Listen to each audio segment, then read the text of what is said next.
Wahai kayu-kayu, engkau sudah layu, sudah bosan tidak berdaun bertahun-tahun.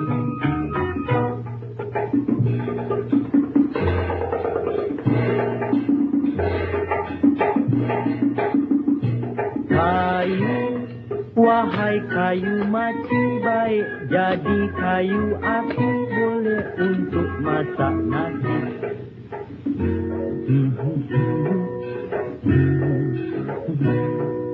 Saya potong kayu, saya potong satu-satu, ikat sama rotan, boleh jual dalam pesan.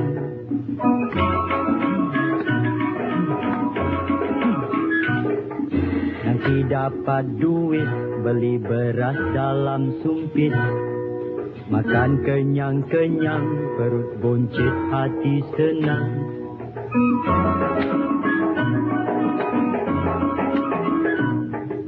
Kalau sudah makan, otak serang, sehat badan, besok cari lagi ranting kayu, kayu maci.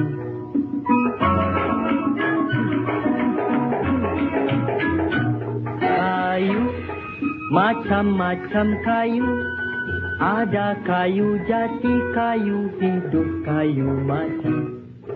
Ada anak kayu, bapak kayu, anak kayu. Ada ikan kayu, kuda kayu, mata kayu.